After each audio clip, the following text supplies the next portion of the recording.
everybody, my name is Yana and I want to invite you to participate in a knitting project. Like probably everybody who is watching this video, we have a huge stash of rests of different yarns. I have been knitting on knitting machine for many years, so I have a huge stash of different small rests of yarn of different color, different texture. Many of them are pretty small skeins, but it's also some bigger amount of yarn which was bought for some project, which probably project was really never was never done, and but I still have this yarn.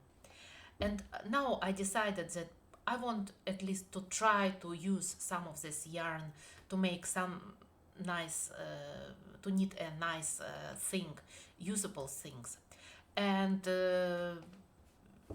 I've done a punch card. As you see, it's a self-made punch card, very simple punch card. You punch 2 holes, skip 2 and do 2 holes again and skip 2 rows. So the 2 by 2 squares with 2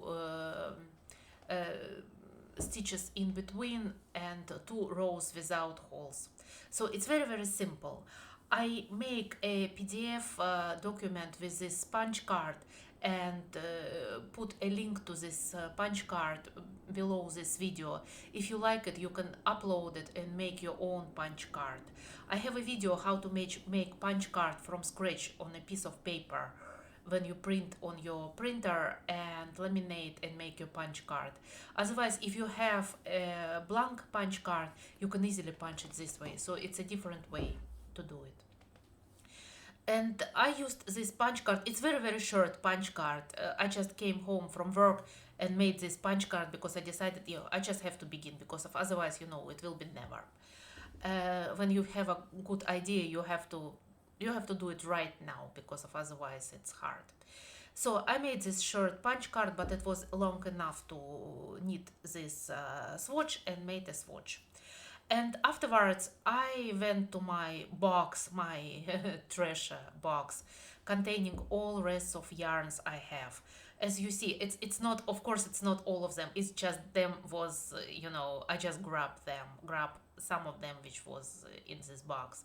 It's a different kind of yarn, different texture, different amount of yarn, some bigger cones with some probably decent amount of yarn and some very small skeins. Some of them I have even not remember what is it from, what kind of yarn is it cotton or wool, or I don't know. I just grabbed stuff and decided, okay, I would try to do something useful from it. And I decided that I will use this yarn for this project. And I believe almost for this project, any kind of yarn, any quality and any amount will work. Now we are looking on this punch card, and punch card is very easy, and if you don't want to use this punch card, you are welcome to use any punch card you probably have already at home.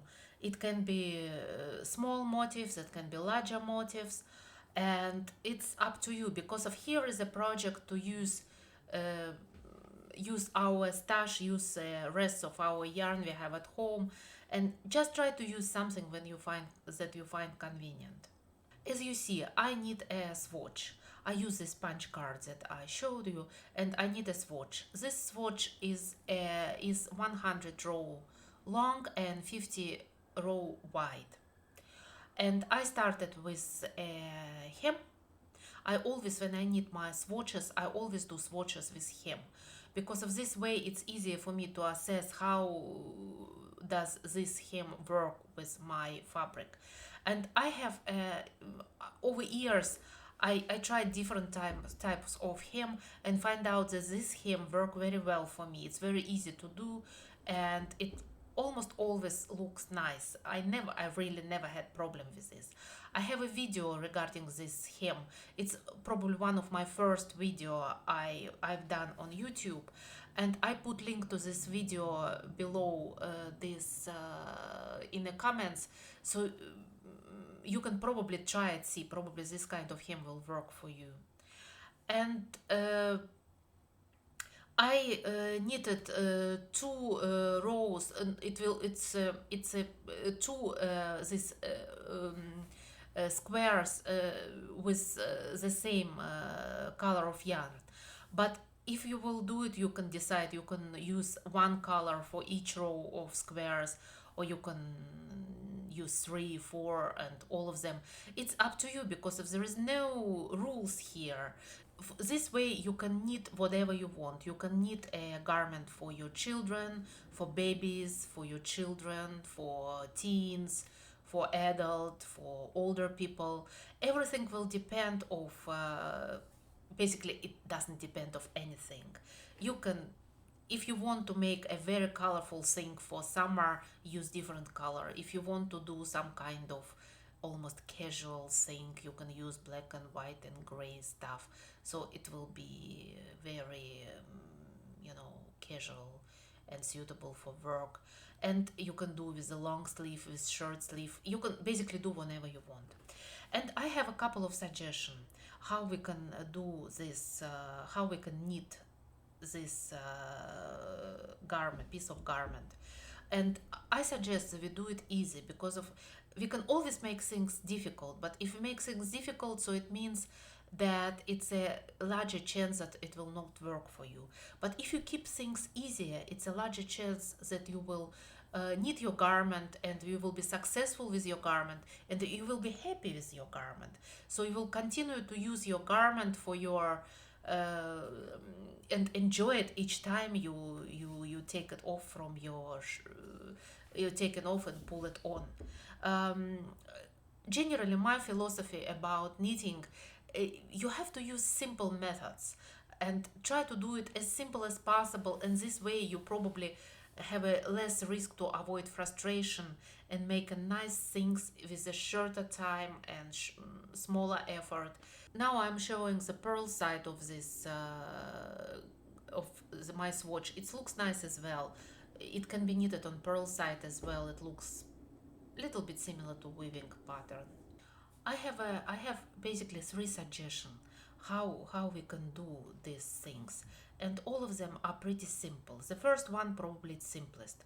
If you are not really convenient and have not done so much machine knitting, otherwise you don't really feel that you have time to invest in more complicated structure, I suggest to make it very, very simple. If you just knit squares, you you calculate this height of the squares from your bust or hip circumference. So depends what is it bigger for you, and length of your garment. You just knit a square for back side, and square which is a couple of stitches wider for your front side. And when you knit your front of your garment, skip the middle stitch.